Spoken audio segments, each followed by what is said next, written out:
Nigeria, with a population of over 175 million, is the most populous nation in Africa and the seventh most populous in the world. The population of Nigeria is to reach approximately 200 million by 2019 and over 400 million by 2050, according to World Bank estimates, making Nigeria one of the top 5 populous countries in the world. Depending on how Nigeria develops, that huge increase in population will either be an asset or liability. For decades, we have portrayed our country in colorful terms, promoting our culture, music, happiness, and wonderful locations to the world. Nigeria and the Nigerian people love wonderful and great things. You find our exuberance as a people and our culture and tradition does portray our knack, our desire for great things, for good things. Out of every black person you see anywhere in the world, is a Nigerian. And once you say a Nigerian, it has its own outstanding qualities. Because we come from an environment already where you need to work so hard, you need to struggle, you need to do anything you can, whether you are doing the right thing to survive. I don't think we have 5 of this kind of a country in the world where people just wake up, they want to do things, and they just go for it. We touted our country as the largest and most important country in Africa, the giant of Africa. Nigeria has been defined as a giant of Africa. Nigeria is a nation that is so much endowed with resources, human and physical. Nigeria is a land full of opportunities. It is enormously rich in resources. It has an enormous agriculture potential. It has a huge population. With all these natural and human assets, many Nigerians wonder why our country today is still bedeviled by the challenges of development. Nigeria is a great country, and Nigeria is a country that has the potential to be an even greater country, especially leading the African continent as a nation. We have everything that it takes. We have just not taken the time to get disciplined and do what it is that is going to make us the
of the moment, people dance and sing. We're just one big family, and it's our God-forsaken right to be loved, loved, loved, loved, loved.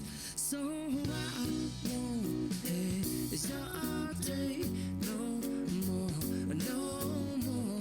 It cannot wait. I'm sure there's no need to complicate. Our time is short. This is our fate. I'm yours. Do you? But do you But do you want to come on? Scooch on over closer, dear, and I will nibble your ear.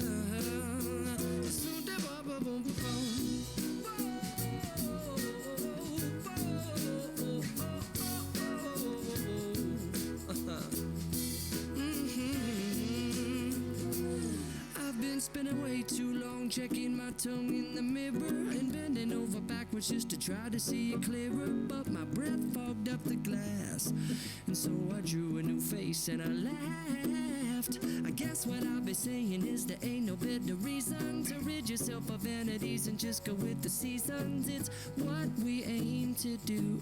Our name is our virtue, but I won't hesitate no more, no more. It cannot wait. I'm yours.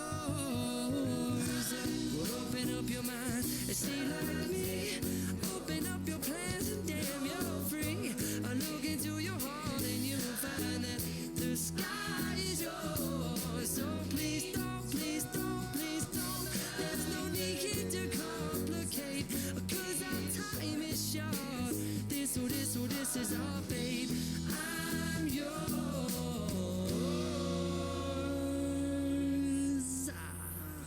Ba-da-bum-da-ba-bum-ding.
Nigeria, with a population of over 175 million, is the most populous nation in Africa and the seventh most populous in the world. The population of Nigeria is to reach approximately 200 million by 2019 and over 400 million by 2050, according to World Bank estimates, making Nigeria one of the top 5 populous countries in the world. Depending on how Nigeria develops, that huge increase in population will either be an asset or liability. For decades, we have portrayed our country in colorful terms, promoting our culture, music, happiness, and wonderful locations to the world. Nigeria and the Nigerian people love wonderful and great things. You will find our exuberance as a people and our culture and tradition does portray our knack, our desire for great things, for good things. Out of every black person you see anywhere in the world, is a Nigerian. And once you say a Nigerian, he has his own outstanding qualities. Because we come from an environment already where you need to work so hard, you need to struggle, you need to do anything you can.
country today is still bedeviled by the challenges of development.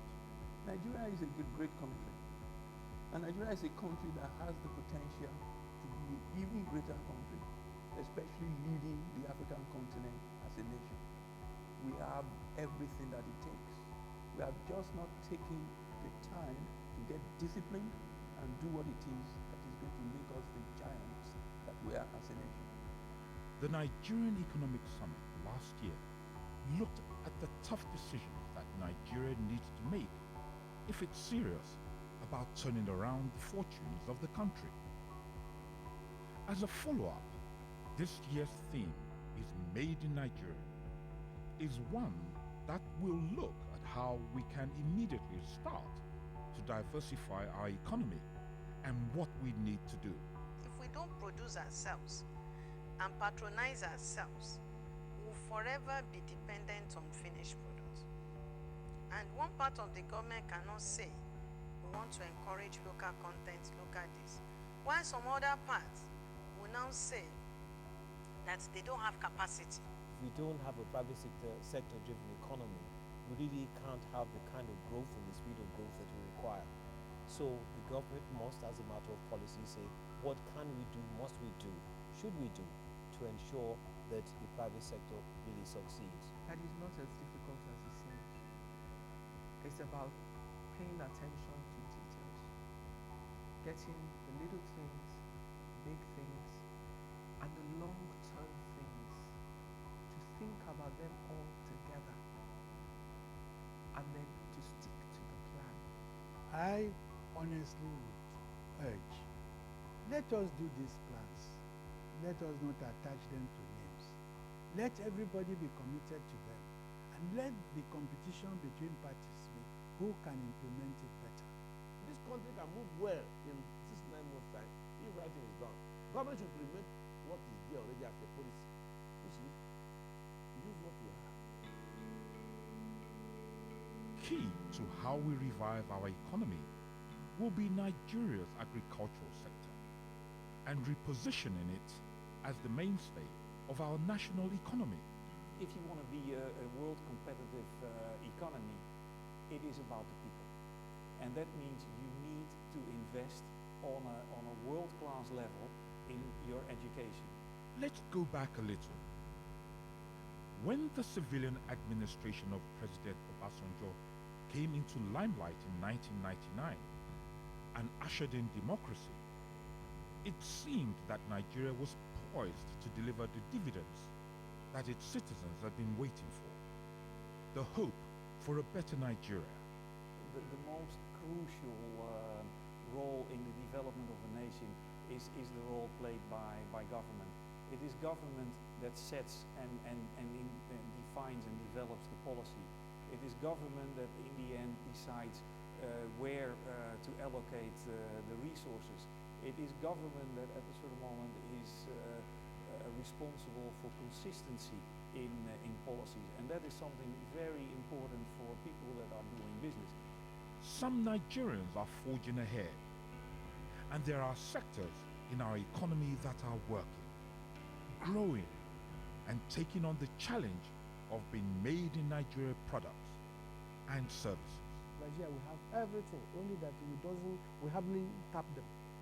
But with this situation of foreign exchange, everybody will go down. Like me, I myself now, I'm thinking what to do to export. And I believe with the way it's in my mind, in the next few months, I must get something from Nigeria to export.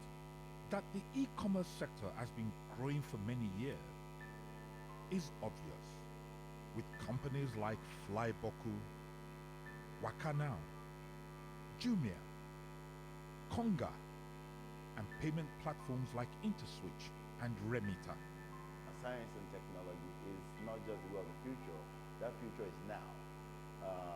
The reality is we're over-dependent on a very commodity-based economy, whether you even talk about agriculture, which we'll focus on today now as an alternative to crude oil. You know, this whole idea of what we're talking about made in Nigeria is not just about, yeah, we are great people, fashion, music, made in Nigeria, but made in Nigeria for me is more about the environment. How can we make the environment conducive for for entrepreneurs and innovators to innovate and create value? It is important that the enabling environment to actually do business is improved. Running a business in Nigeria is tough. You have businesses having to provide their own power. It's difficult to access resources. Labor is also difficult in some sectors. So I think a combination of fiscal incentives and also creating the right enabling environment would support this goal made in Nigeria. Our creative industries, film, fashion, and music are creating many jobs and opportunities for Nigerians in Nigeria and across the world, including the many cottage industries servicing that sector, which have the potential for turning around the fortunes of many Nigerians. Another opportunity clearly is the entertainment industry. Fast growing, lots of potential, has brought in so many people, and has given Nigeria a new lease of life in terms of the image. So when you say you're a fashion designer, when you say you're a software person, people are, because they now understand that this is what Nigerians are actually doing to earn a living, and it's bringing the world's eyes to this space. Now, what is the policy that we need to drive to encourage people, give careers, and ensure that people are trained to live off this craft? I've actually benefited, from state governments, and this is because they see value in what I do. It is not difficult to convince them. It is purely, okay, this is an entrepreneur, he resides and functions in Lagos, he's adding value, to what we do, and they are collecting tax from me. So it's like putting my money back in the system. The telecommunications sector continues to grow, and its capacity for generating offshoots such as value-added services, VAS, music streaming, app development, and content services are creating new vistas of opportunity for many young people in the country. Charles Ugu is the CEO of Ebony Agro Farms in Abakaliki, who has made a success of packaging and selling local rice to the Nigerian community. He built up his business from scratch through self-help and providing his own infrastructure. Nigeria is a virgin territory, as you can see. Everything you produce, you can sell in this country. The key thing is to drive investments, to focus on some areas, drive those investments, whether it is in food supply, whether it is in infrastructure development, whether it is domestic household products. In every sphere you look at, there's a demand. But it is now necessary for Nigeria to begin to produce those goods that we import at the moment. That is part of it. There's a demand for products, a demand for services. So the key thing, therefore, is to make the investments.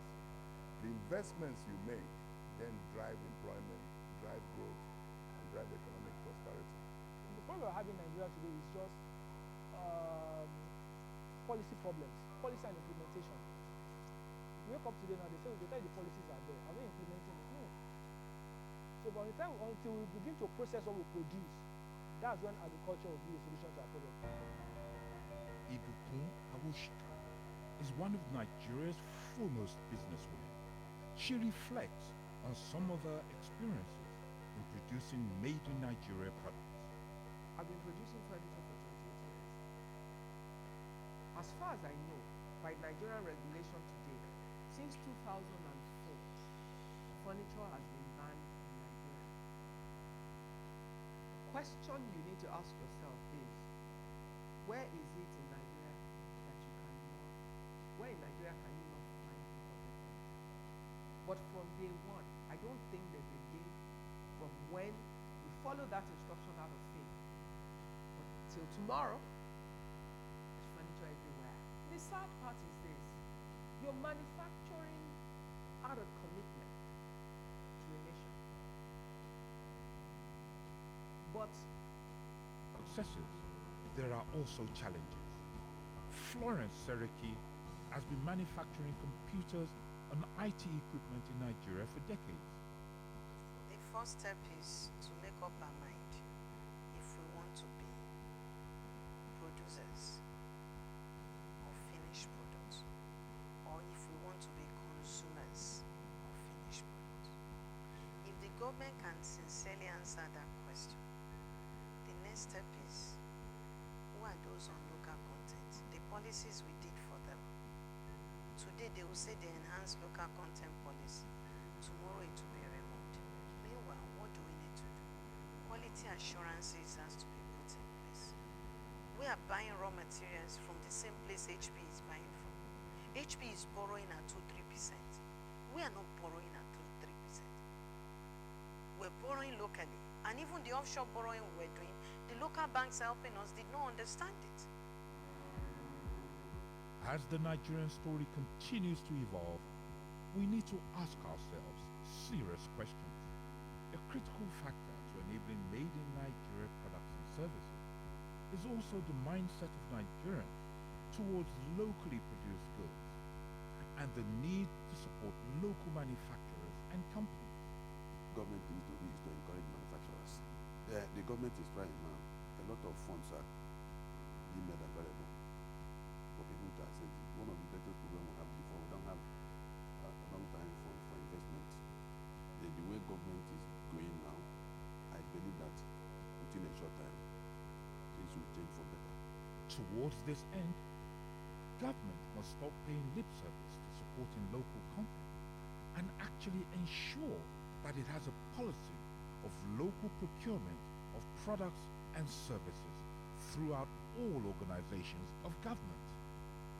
One believes that this summit will be one of the most important in more than a decade. Following from last year's summit, which identified that we need to make tough decisions. This year, we know the road ahead is made in Nigeria.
Nigeria, with a population of over 175 million, is the most populous nation in Africa and the seventh most populous in the world.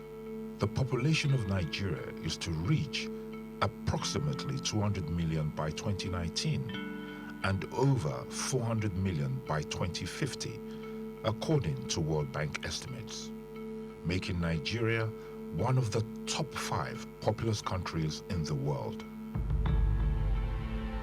Depending on how Nigeria develops, that huge increase in population will either be an asset or liability. For decades, we have portrayed our country in colorful terms, promoting our culture, music, happiness, and wonderful locations to the world. Nigeria and the Nigerian people love wonderful and great things. You will find our exuberance as a people and our culture and tradition does portray our knack, our desire for great things, for good things. Out of every black person you see anywhere in the world, is a Nigerian.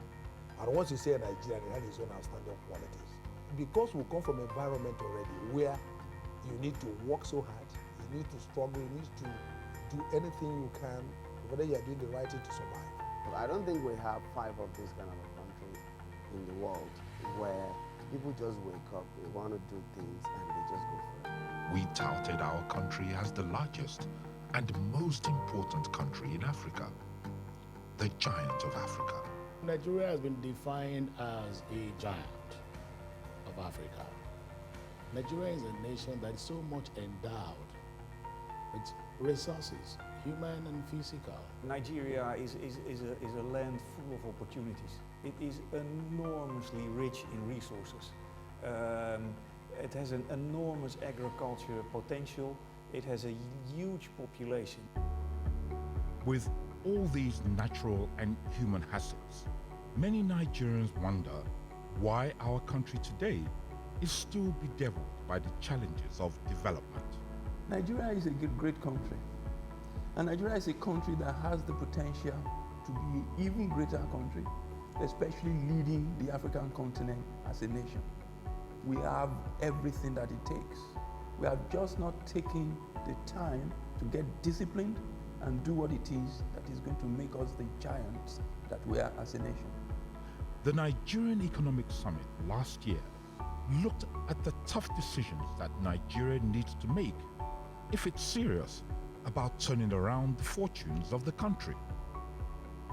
As a follow-up, this year's theme is Made in Nigeria, is one that will look at how we can immediately start to diversify our economy and what we need to do. If we don't produce ourselves and patronize ourselves, we'll forever be dependent on finished products. And one part of the government cannot say, we want to encourage local content, local this, while some other parts will now say that they don't have capacity. If we don't have a private sector-driven economy, we really can't have the kind of growth and the speed of growth that we require. So the government must, as a matter of policy, say, what can we do, must we do, should we do, to ensure that the private sector really succeeds? That is not as difficult as it seems. It's about paying attention to details, getting the little things, big things, and the long-term things.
Thank you very much.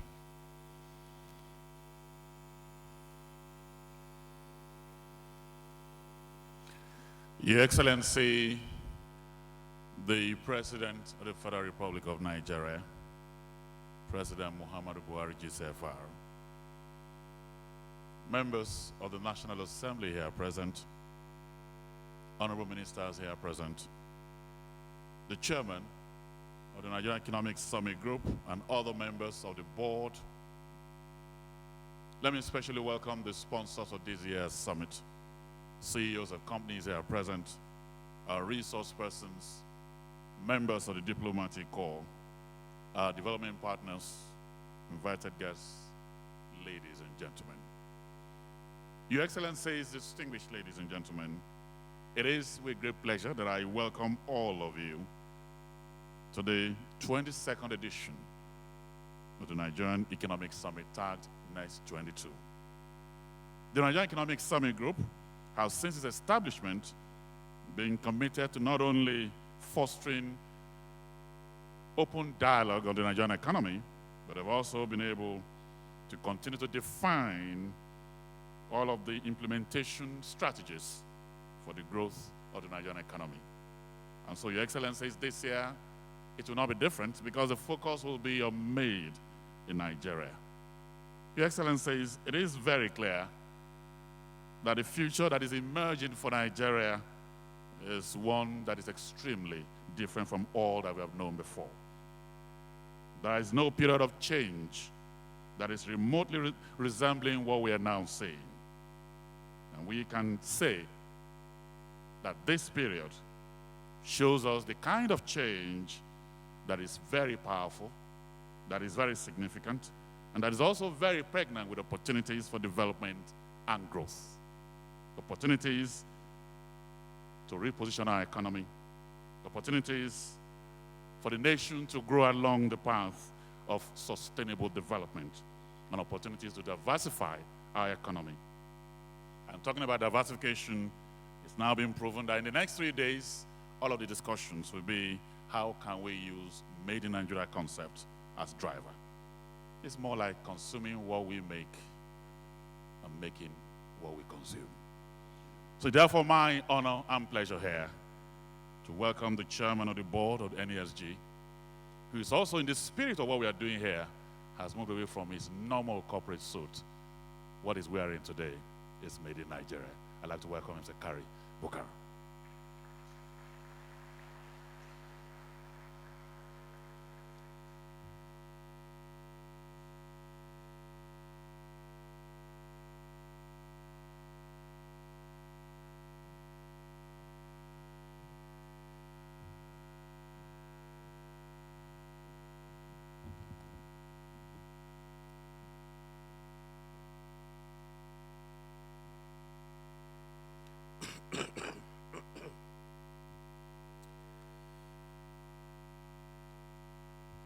Your Excellency,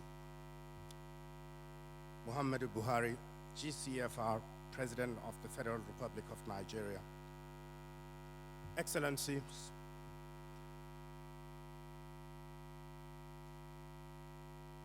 Senator Bukola Saraki, CON, President of the Senate, Right Honorable Yakubu Dogara, Speaker of the House, governors, members of National Assembly, honorable ministers, diplomats, delegates, gentlemen of the press, distinguished ladies and gentlemen. It gives me great pleasure to welcome you to this 22nd Nigerian Economic Summit, jointly organized by the Nigerian Economic Summit Group and the Ministry of Budget and National Planning. Since the first summit, which was held in this same hall between February 18th to 20th, 1993, it has indeed become a credible platform for interrogating and understanding our national economic policy, the policy directions and economic growth strategies with a view to addressing challenges that exist. It is structured to promote public-private sector dialogue towards accelerated national development, and it has significantly impacted our national development in the last 23 years. In these past years, the Nigerian Economic Summit has advocated policies and strategies that improved the economic landscape of Nigeria. Some of them include the liberalization of the telecom sector, infrastructure concessions, PPPs, through the establishment of the Infrastructure Concession Regulatory Commission, amongst many others. During this period, we have had the privilege of hosting 7 heads of government, and we are pleased today to have in our midst the President of the Federal Republic of Nigeria. Welcome, sir.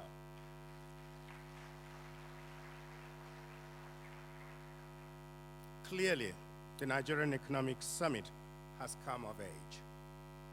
We gathered here at this very location last year at about the same time.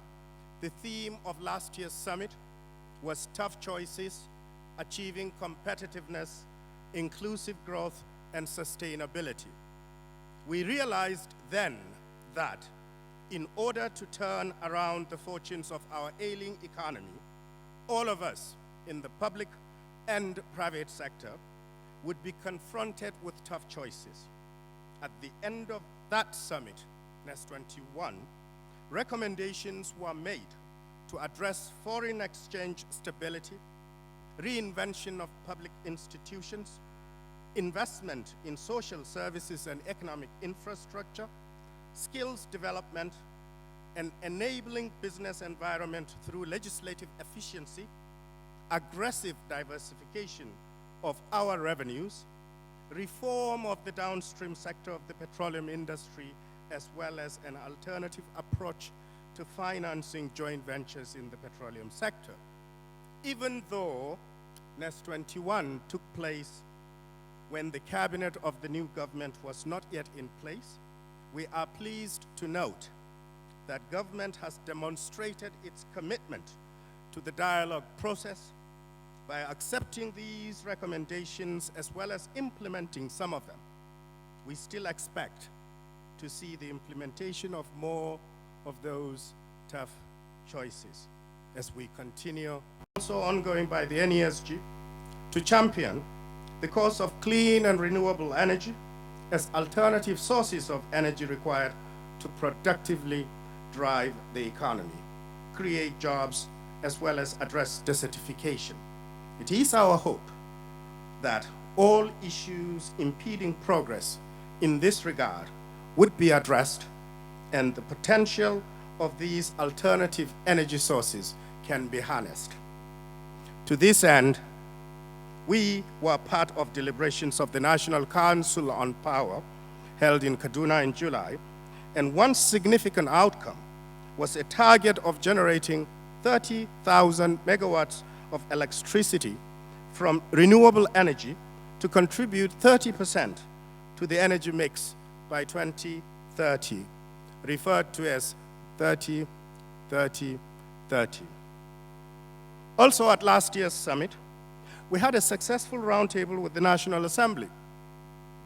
We followed through on the outcomes of the session, and on February 26, 2016, NESG, in partnership with the Nigerian Bar Association section on business law and other key private sector stakeholders, the Enable DFID and GEMS 3 program formally presented the Business Environment Legislative Review Report to the National Assembly as part of the group's commitment to the 8th National Assembly to facilitate the development of a competitive business environment in Nigeria. As outcome of rigorous research, the report identified the significance of micro, small, and medium enterprises to the Nigeria's economy, and the need to amend, repeal, or create legislation that would significantly improve the business environment in Nigeria. Subsequently, the leadership of the National Assembly approved the establishment of the National Assembly Business Environment Roundtable as a platform for the private sector to work closely with the legislature to develop the right tools and instruments that will accelerate business and investment across various segments of the Nigerian economy. I am pleased to note that these joint efforts have not only culminated in the acceleration of the passage of some of those bills, it has allowed for robust input by the private sector through direct work with the various technical committees in the Senate and House of Representatives. The first of such bill, the Railway Bill, was passed by the Senate in July. Also, as a demonstration that we walk our talk, and as an outcome to a session at last year's summit on threats to human security, I led a delegation of the NESG on a field visit to Maiduguri, facilitated by the United Nations Office for the Coordination of Humanitarian Affairs, UN OCHA, on January 15. Prior to that visit, we had held a roundtable discussion in Lagos with UN OCHA aimed at mobilizing private sector response and investment for development in Nigeria's northeast. The objective of the roundtable, the objective of that discussion was to interface with the private sector operatives in order to explore opportunities for joint partnerships and collaboration in humanitarian programs for the situation in the northeast.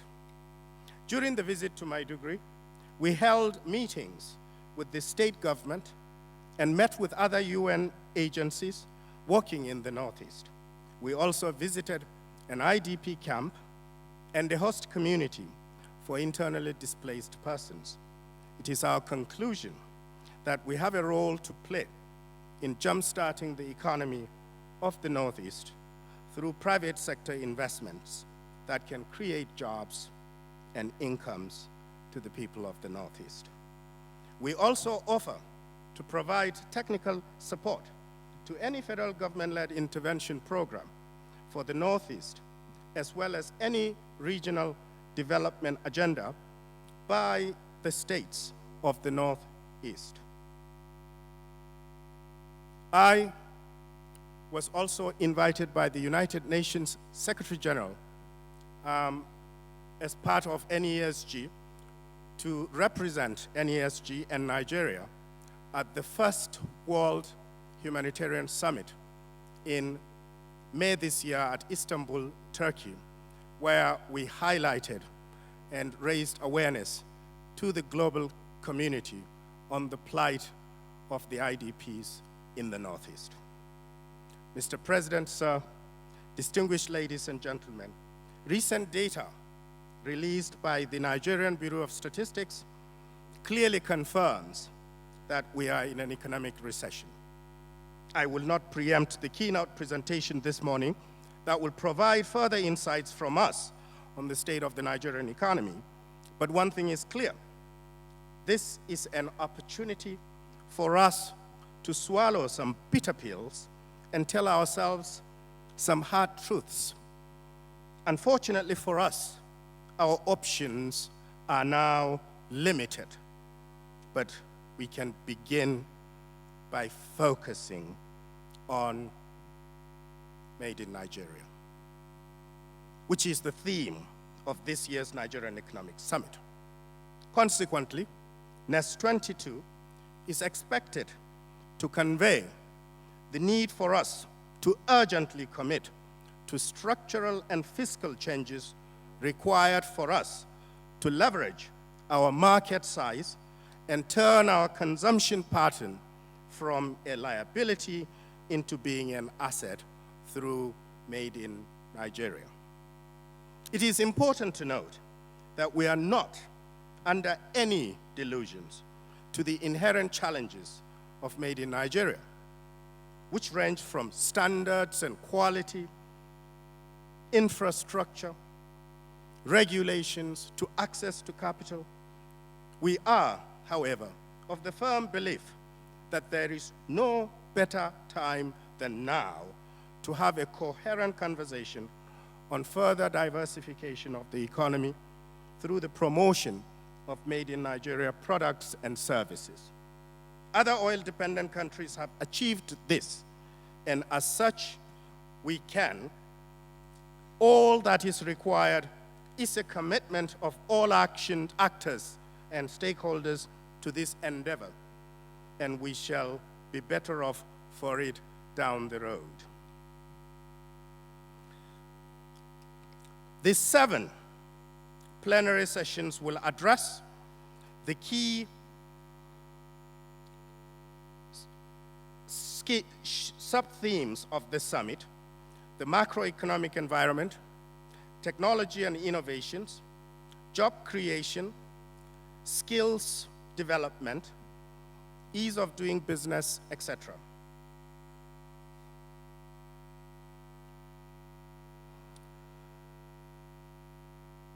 We have also introduced 7 insight sessions called the Situation Room that will promote deep interactions on key specific made in Nigeria sectors, practical experiences, and insights with a view to generating a conversation on quality, standards, and changing stakeholders' behavior and attitudes. In addition, we will still have our 10 policy commissions breakout sessions in order to create a practical follow-through mechanism for implementation after the summit. The thrust of NESG 22 would then be to facilitate stakeholders' discussions and agreements on the practical issues and work out the strategy to achieve self-sufficiency and value addition capacities in several products in manufacturing and services in the shortest possible time. We expect that key outcomes will include a practical roadmap that will contextualize made in Nigeria as an economic growth and development strategy for our short, medium, and long-term. In the gold category, in Sapphire, UBA, Flour Mills of Nigeria, Coca-Cola, Stanbic IBTC, Bank of Industry, Shell, Sterling Bank, as well as Nirsal. Special thanks also goes to Airtel, Accenture, CSCS, Unilever, Skybank, NDIC, Nigerian Breweries, and PZ Cousins in the Emerald category. Other supporters include Dana Air, Deloitte, and Sixt Rent-A-Car that have made the 22nd Nigerian Economic Summit possible in spite of the current economic conditions in Nigeria. Their sponsorship and support is indeed a demonstration of their belief in the Nigerian project, as well as their belief in the strategic role that public-private sector dialogue plays in national development. Another set of people that I want to thank this morning are our resource persons. You will agree with me that without these speakers, panelists, moderators, etc., there will be no gathering here today. A unique feature of Summit resource persons is that, unlike other conferences where resource persons' logistics are catered for, the bulk of our resource persons are responsible for their own conference logistics. This indeed is also a demonstration of their love for country. I cannot thank them enough for their selfless service. Can only hope that the outcomes of these 3 days, for which we shall all be here, will yield productive and positive impacts on Nigeria as a whole. Ladies and gentlemen, surely a summit of this magnitude could not have been put together by the staff of NESG and that of the Ministry of Budget and National Planning alone. Therefore, my thanks this morning would be incomplete if I fail to recognize that the NES 22 Joint Planning Committee and all the subcommittees for the work they have done in the last few months to deliver this summit. I cannot thank everyone enough for their involvement and their willingness to take on the completion of tasks beyond their comfort zones.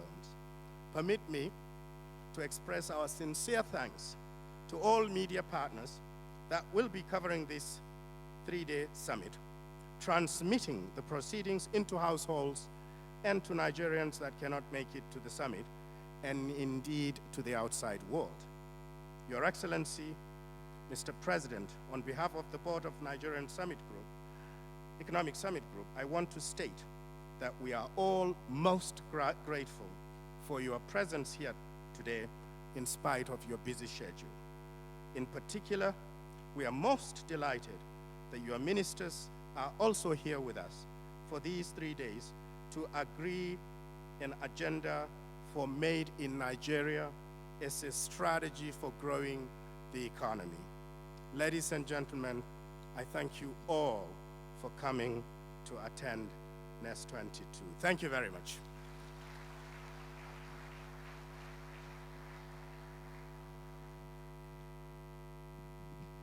He delivered it with such authority and clarity. But for me, because he did two jobs here, he welcomed us and did a vote of thanks. For me, I think that is also the moral in it, that when we focus on Made in Nigeria, we are headed for double-digit growth. Can we put our hands together one more time? Somebody once said that leadership is like a race track. Those drivers that do so well, that the Rosbergs of this world, the Lewis Hamiltons of this world, are those who thrive on the dangerous curves. And so people have likened economic downturn for most companies and nations like the dangerous curves. On the straight path, all you need is raw power. On the dangerous curves, you need what people call strategic finesse. And I believe Made in Nigeria is part of that strategic finesse that will make us get out of this dangerous curve onto growth.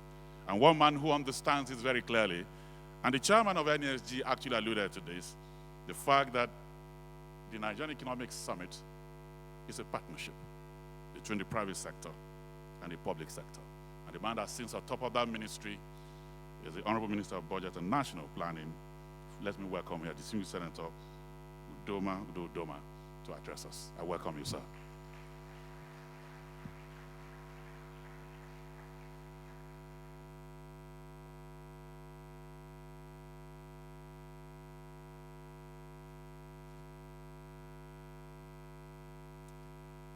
Your Excellency, the President of Nigeria,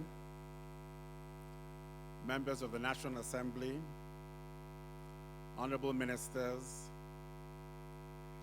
the chairman of NESG, captains of industry, distinguished ladies and gentlemen. I'm pleased to join the chairman of the NESG to welcome you all to the 22nd Nigerian Economic Summit. As you all know, the summit is a 3-day annual event organized by the NESG, working in collaboration with the Ministry of Budget and National Planning. Let me express our very sincere thanks to His Excellency Muhammadu Buhari, the President of the Federal Republic of Nigeria. He believes in leading from the front, and that is why he's here in person. A round of applause for him.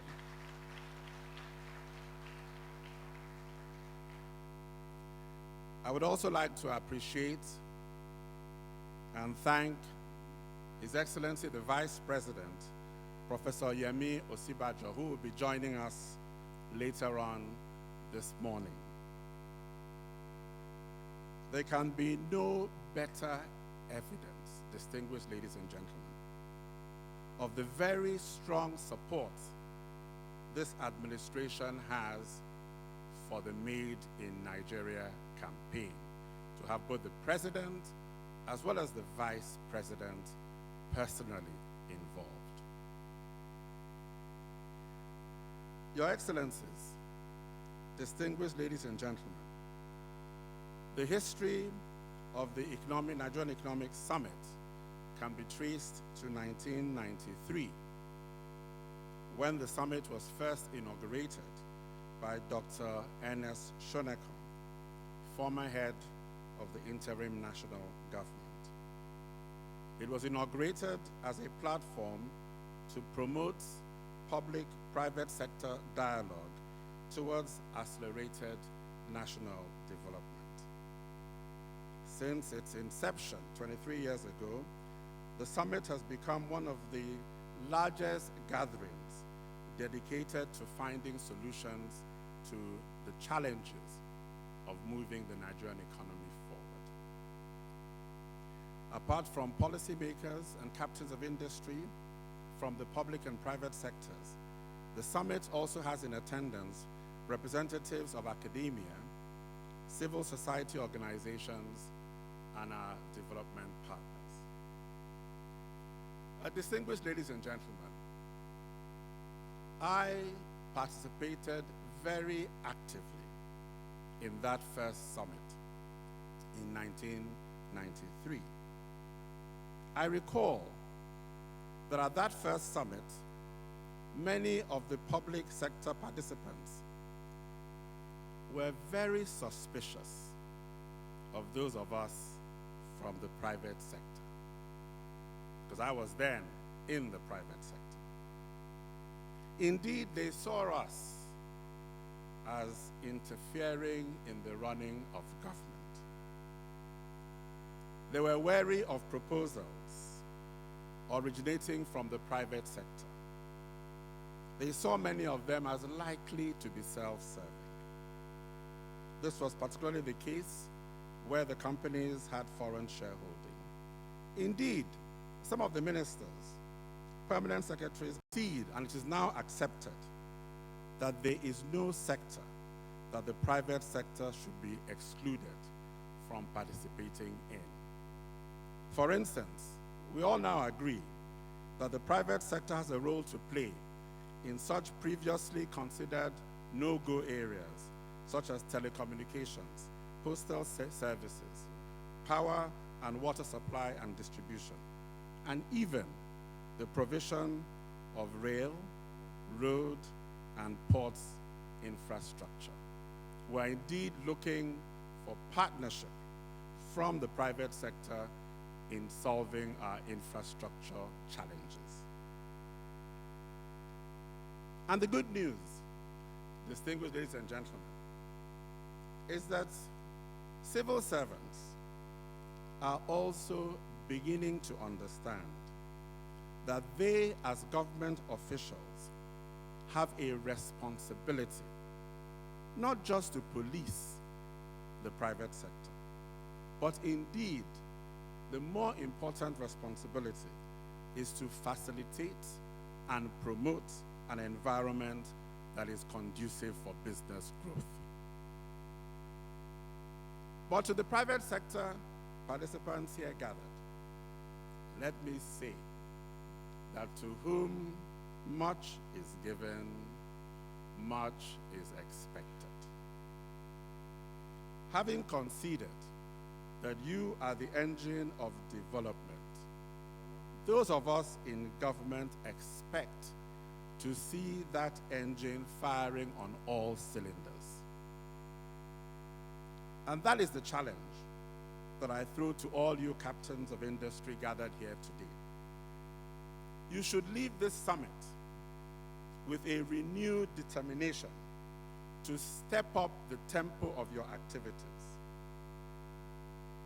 confident that you have in us a government that is determined to support enterprise, that is determined to support productivity.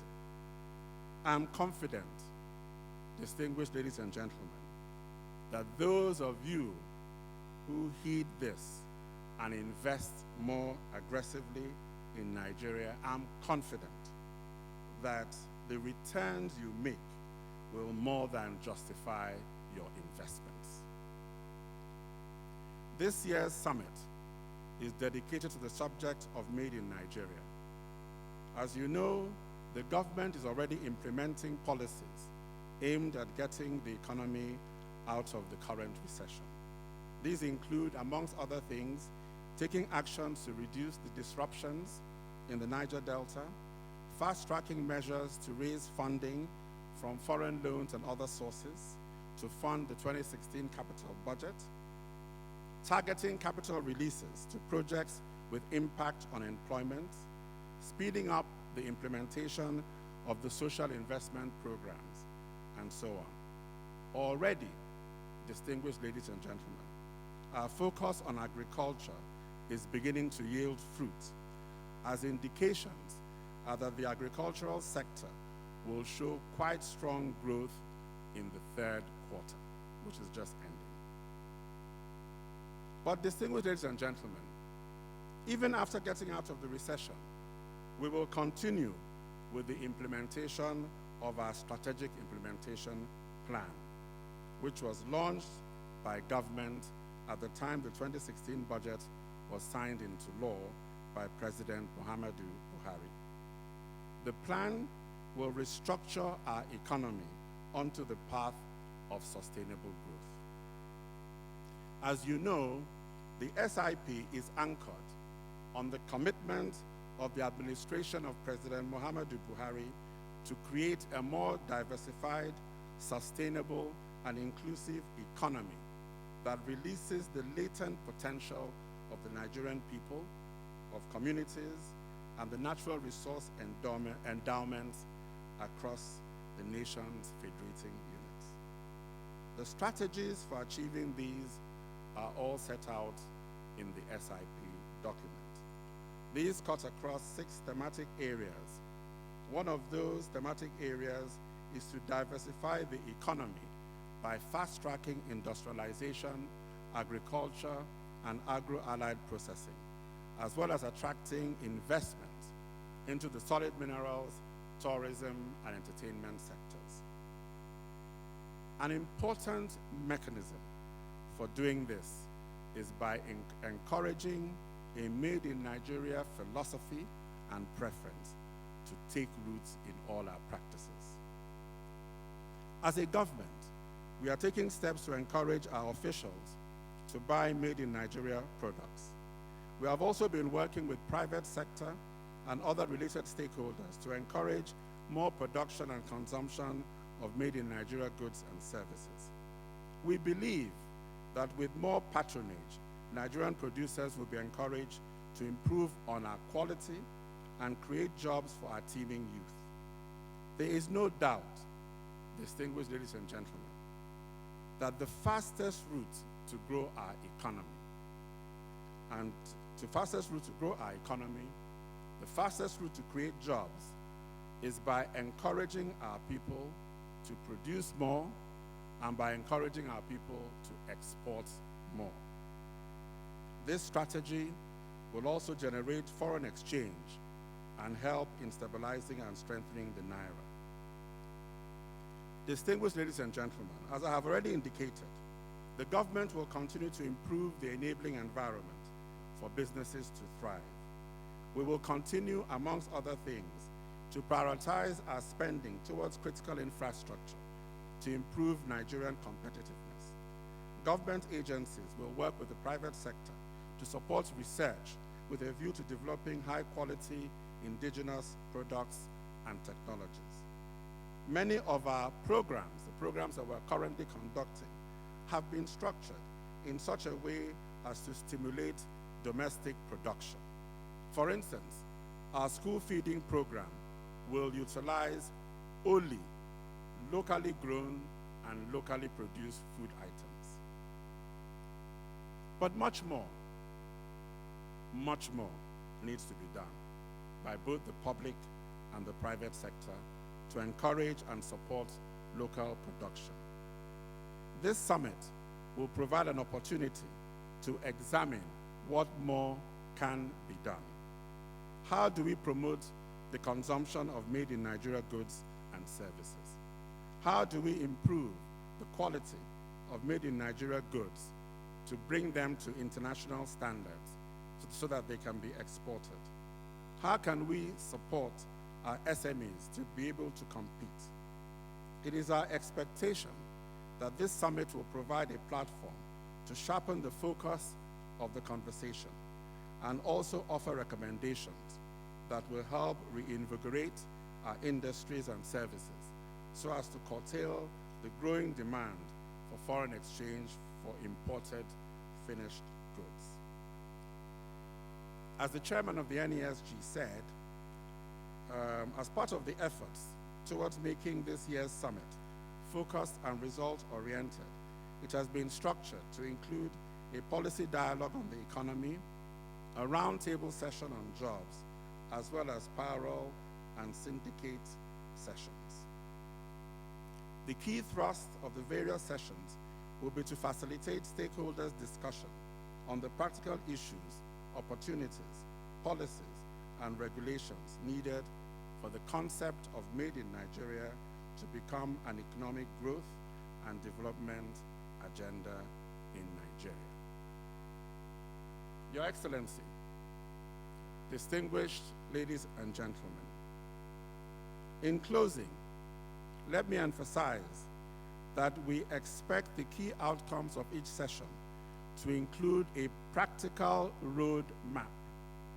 I want to emphasize this because we have many talk shops in Nigeria. We have very many good ideas which have been expressed over the years. I have myself participated in many similar discussions, good ideas, but that's where they end. Let this one not end in that way. Let us have a clear road. And who knows is here. I'd like to welcome here the chairman of the Committee on Research and Publication of the NESG board. Please welcome Dr. Adedoyi Salami.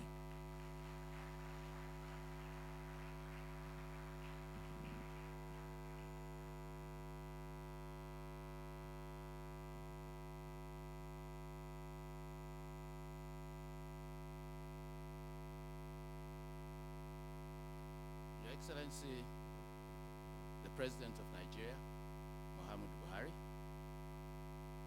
members of the National Assembly here present, members of the Federal Executive Council, the chairman and members of the board of the NESG, distinguished ladies and gentlemen. The Nigerian economy and its state. Well, the MC says, I know. I'm not sure where he gets his information from, but what I can do is help us understand what the numbers say, what the trends are like. But to do that, I crave Your Excellency's indulgence to tie this around the theme of the summit, Made in Nigeria.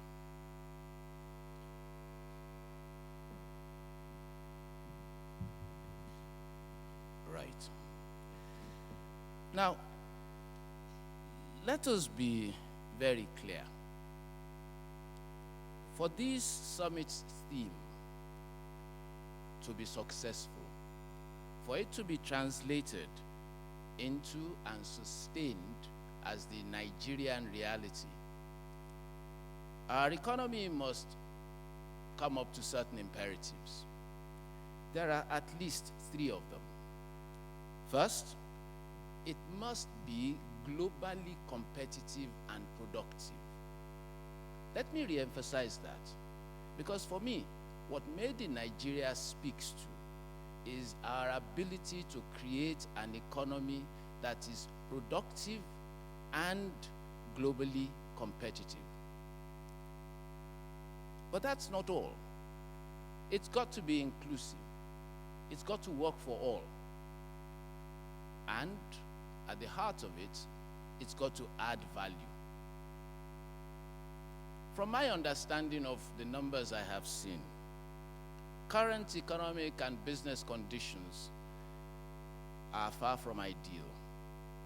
However, and we shouldn't take it that because they are far from ideal, therefore, no. Because they are far from ideal, they offer us as a nation an opportunity to revitalize and to re-engineer this economy. Let me be very, very clear about the current characteristics of which I speak. As an economist, in those days when I still paid attention in class, the worst case scenario, what an economist feared the most, is what is called stagflation, where you have stagnant growth coupled with rising costs. Your Excellency, distinguished ladies and gentlemen, regrettably, our position is now worse than that. What we have is an economy that is shrinking in size. So far this year, probably shrunk by about 1.5% when you combine both quarter one and quarter two. Being clear, yes, it's shrinking this year, but the problem didn't start this year. 2013, since then, the rate of growth of this economy has slowed, and now it is contracting.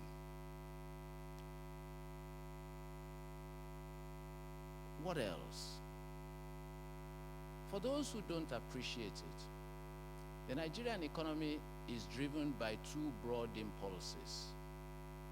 It's driven by international events, things that happen outside and largely outside our control, and those things that we do. Four things should be borne in mind when you think about the international environment and how it affects Nigeria. The first, what's happening to global economic policy? The second, what's happening to global trade? The third, what's happening to global capital flows? And finally, what's happening to diaspora transfers to Nigeria? Of these four, only one remains favorable. The outlook, the current conditions and the outlook for the other three have worsened and likely to remain unfavorable for Nigeria, perhaps in the lifetime of this administration. Now, I say that with all sense of responsibility because it is intended to ginger us to the nature of the challenge that we face and that we must overcome. Let me quickly deal with these four issues. Annually, Nigeria takes somewhere between $20 and $23 billion of diaspora transfers. That's holding. Capital flows, now, that's a bad story. Doesn't matter whether you look at it from a foreign direct investment stand or a foreign portfolio investment stand. And believe it or not, this is at a time when other emerging market countries are beginning to see a sustained and strong recovery in capital flows. Worse still, and I draw attention to this very deliberately, as of today, approximately 13 trillion US dollars, 13 trillion US dollars of investor money is invested in assets that at the point of investment you know will produce a negative yield. And yet, Nigerian instruments, 20% yield, and we cannot attract investment. Now, it tells you just how things have changed for us. 2 years ago, 3 years ago, we seemed to be the toast of the international markets. So that's capital. What of trade? Now that really is bad news. In 2013, Nigeria earned in excess of $90 billion from export revenues. Indeed, the actual figure is 96.7 billion, of which 90 billion was from oil, the remaining 6.7 billion from non-oil. This year, we'll be lucky if we get to $40 billion, partly from short-ins, but also from lower oil prices. And I think it's important at this point that this administration, Mr. President, we have to begin to understand that the dynamics of oil have changed. As a nation, we have to understand that hoping that oil prices will improve to bail us out isn't likely to work anytime soon. And the reason is very simple. The production of shale oil, indeed, the cost of production of shale oil now imposes a cap on oil prices. Today, we are told there are 72 countries in the world that potentially could produce shale. The United States already does. The Chinese are investing heavily therein. Similarly, and the Indians. What I'm speaking to are a group of nations whom we would ordinarily expect to patronize our oil, but who are looking for alternatives. In other words, therefore, distinguished ladies and gentlemen, Mr. President, sir, it's important for us to begin, well, whether we like it or not, we are going to be weaned off oil. Question is, will we wean ourselves off or be dragged kicking and screaming? Currently, I'm not sure. So, international monetary policy, in particular, doesn't look good for us. The dollar is strengthening, and the likelihood over the next 18 months in particular is that the dollar will continue to be strong. That's bad news for us, by the way, because it also means a lower demand for premises that markets bring must be turned overboard in return for a system that is less transparent and certainly not allocatively very efficient. Added to all of this, we're seeing low productivity. The environment remains uncompetitive and ease of doing business not making significant progress. It remains very shocking to me that Nigeria today, out of 144 countries, still ranks around 125, 126 in global competitiveness. I know there's a National Competitiveness Council, but I struggle to understand what targets have been set for it as far as Nigeria moving up these ranking indices are concerned. It's important also to draw attention to our continued dependence on oil for revenue and effects. Oh yes, a lot is said about the need for diversification. But let me put that in context, ladies and gentlemen. Today, Nigeria has 46 economic sectors. So, earlier, before 2010, we had 33. That suggests a decent level of diversification.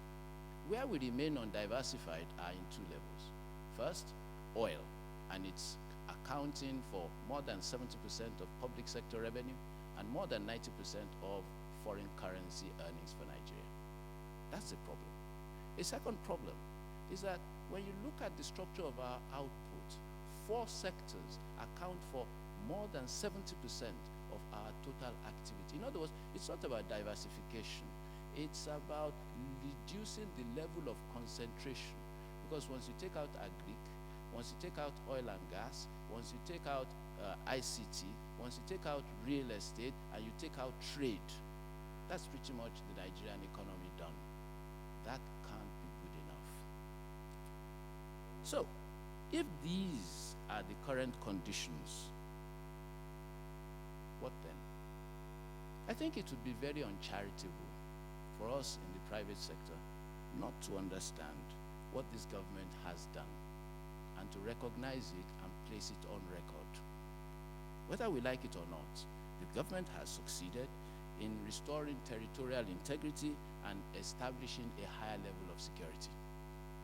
Beyond that, if you recall, May 2015, there was a raging energy crisis, whether it's fuel, whether it's electricity, failures all over the place. Well, again, that has abated. Beyond that, the state governments, pretty much insolvent 18 months ago. Well, again, they've seen some relief to their finances.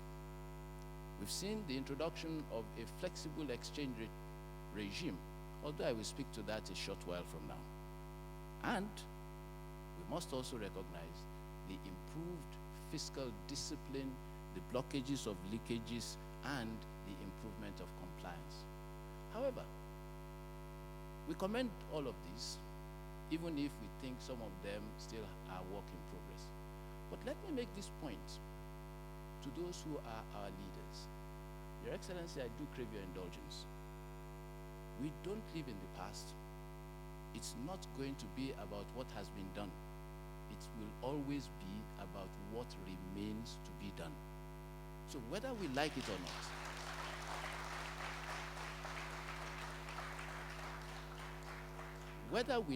not, whilst you will doubtless get to be praised for those things that you have done, but it is those things that remain undone, that remain to be done, that impinge and pinch on us as a nation. And it is against those gaps that you will be measured. One area where I think the government does itself a huge disservice is that it doesn't communicate well. I am aware of many things that are going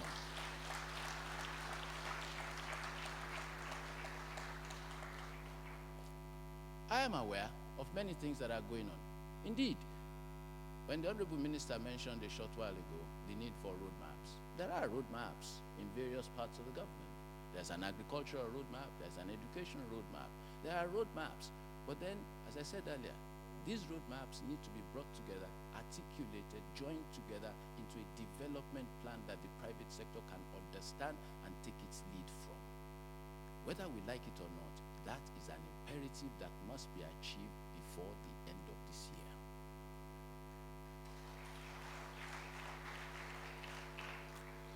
Let me quickly deal with the summit theme and place it in the context of my remarks. Made in Nigeria. Oh yes, I don't think anybody would argue about that. Well, let me quickly explain my appearance that does not appear to be made in Nigeria. Well, as I explained to the first person who drew my attention to this, today for me is a work day. And as one of those who takes instructions, you dress as your bosses tell you to dress. And two of my bosses are in this audience, and I don't think they'd be happy to see me otherwise. But hey, let's worry about that. Now, back to Made in Nigeria. The call for Made in Nigeria is a call to create and sustain a productive economy. If we cannot do that, we don't give ourselves a chance. What is Made in Nigeria about? Oh yes, Nigeria producing those things that she uses. Today, and I was shocked when I was having to make this, preparing for this, I had to look to see how we are doing.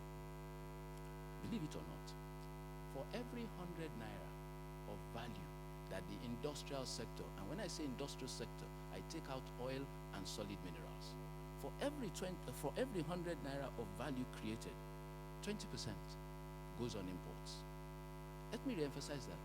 20 naira out of every 100 of value created goes in imports in the industrial sector. How do the other sectors do? Transport and oil do about 30%. Minerals do about 78%. Now, this speaks to the need for a review and policy direction on local content for Nigeria. We cannot continue at this rate to do the kinds of import values that we do. It's not that imports are inherently bad. The question is, if we are exporting so much of our value created in imports, we are leaving so little for ourselves. If you look at the numbers, unemployment today is rising. Not surprisingly if the economy is contracting. But let's take a particular demography that's very important. In the age group of 15 to 25, more than half of that demography is either unemployed or underemployed. Please bear that in mind. To think that Nigeria is a young population where pretty much half of our population is in the age group between 1 day and 25 years old. If so many are either unemployed or underemployed, we destroy hope. We create a fundamental systemic challenge for social coherence and economic progress. We create a fundamental challenge for economic inclusiveness. If this is to be the Nigeria for everybody, then the economy has to be inclusive. Made in Nigeria is not anything that we have a choice about. So that's unemployment. If we are going to create a globally competitive economy, whether we like it or not, it's about made in Nigeria. If we cannot produce it here and use it here, then we've got a real problem. If made in Nigeria is going to be successful, what then? The first, there are a number of points that I will raise. First of all, Nigeria must recognize global trends, identify those that are disadvantageous and manage them, whilst looking at those that offer opportunities and exploiting those opportunities. I've already spoken about oil and the impact of shale. One area that Nigeria must get away from urgently is that determination for a strong currency. Oh, please don't get me wrong. I'm not saying leave, whilst you can import certain drugs which you could manufacture in Nigeria free, the raw materials for the imports of those same drugs, you have to pay duty at 5%. And the packaging materials for those same products, you must pay duty at 10%. What are we doing? We're exporting jobs, whether we like it or no, whether we know it or not. Our policy position has to change and understand that. The point I make about investment is particularly important when we say private investments. Yes, the Honorable Minister has made the point very eloquently about private investors and the private sector being granted access to what were ordinarily government positions. That's fine. Question is, does the supporting policy environment provide the kind of encouragement that the verbal assurances by the Honorable Minister seek to provide? Whether we like it or not, as I said, investors have to be encouraged. Yes, infrastructure, certainly, but we need rapidly. Look, take the point. Nigeria's infrastructure master plan is $100 billion of investment every year for 30 years. All our budgets, federal, states, local government, don't amount to that much. Question then becomes, where do you get the money from? Unless we create a framework that encourages private sector investments into these sectors urgently, and I repeat, urgently, Nigeria stands the chance of continuing to be left behind and lagging in performance. As I said, in the short term, 4 things I would advocate. The first, as I said, confidence and sure-footedness. The second, the articulation of a development plan which articulates our development preferences and our development paths. The third, fiscal and monetary policy must complement each other. The fourth, public procurement of made in Nigeria goods become an imperative. It's not about saying it. It would have been interesting to learn what proportion of the government's budget, even if only at the federal level, gets spent on procurement of made in Nigeria goods and services. It's very important that competitiveness must be our watchword. As I said earlier, Nigeria ranks very poorly in global competitiveness and global ease of doing business. I honestly don't see any reason why over the next 2.5 years, Nigeria cannot move up 20, 30 places as far as these indices are concerned. We all know what it takes. The question is, are we really ready to do it? Finally, distinguished ladies and gentlemen, if Made in Nigeria is to be successful, it's not a federal endeavor. Yes, the federal government has a role to play, but each of the 36 states, and indeed the Federal Capital Territory, has a major role to play. These states in particular must create economies where agriculture sinks into production, into processing, in such a way that the economies are themselves viable, such that it's not about civil servants' pay that drives economic purchasing power. Nigeria must move away from the models that we have passed on till now. As I said, Your Excellency, Honorable Ministers, the current state of the economy is not ideal, but for me, it provides the best platform for us to move if truly we so desire to succeed with Made in Nigeria. Thank you very much.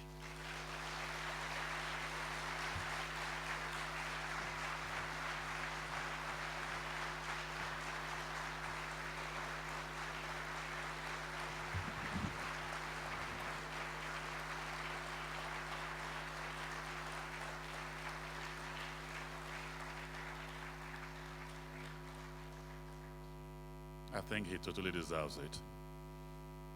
I looked at the board while he was speaking, and the word associate professor, Lagos Business School, and I said, no wonder his style. He was whispering it. He handled us like students that must hear every word. So he was slow and deliberate. Can we appreciate him one more time?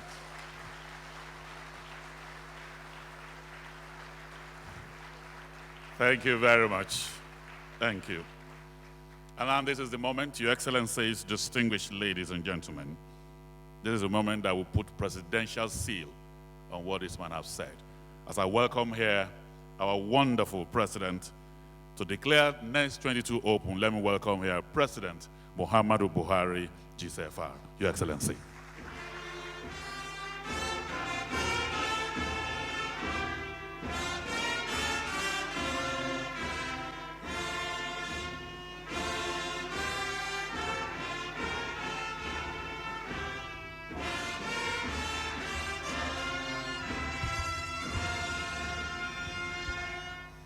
Please sit down. Thank you very much.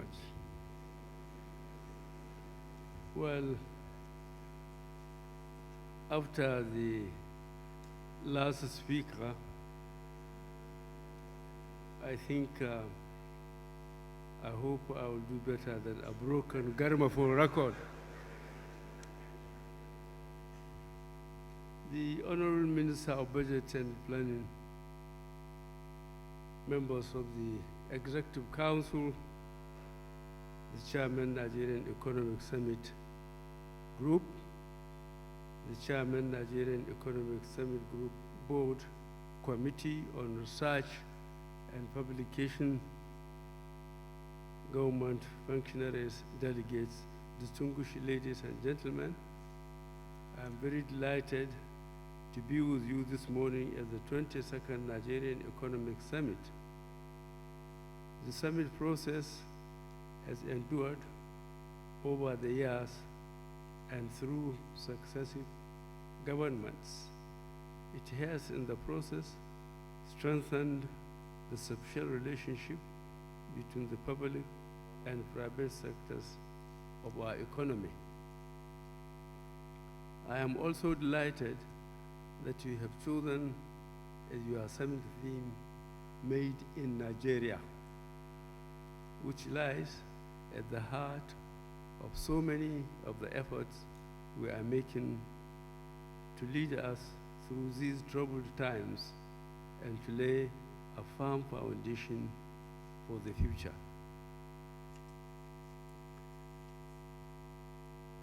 As I have said in the past, we need to diversify the economy so that we never again have to rely on one commodity to survive as a country, so that we can produce the food we eat, make our own textiles, produce most of the things we use, and create the right environment for our young people to be able to innovate and create jobs through technology. This has been the commitment and the mandate of this administration, and I have remained focused on it each day since the assumption of this administration. There is clearly no better way to achieve this without building our economic foundation on made in Nigeria goods and services. Fortunately, we have champions of made in Nigeria that have defied the odds over years to produce locally and contribute to our economy. I understand that some of them will be discussing leaders at this event to share their experience in your insight sessions, which you have appropriately called the Situation Room. I hope that by the end of this summit, participants will make realistic and enforceable recommendations on policies, initiatives, and incentives that will enhance the work we are already doing in this administration. Encourage more local production, improve our ease of doing business environment,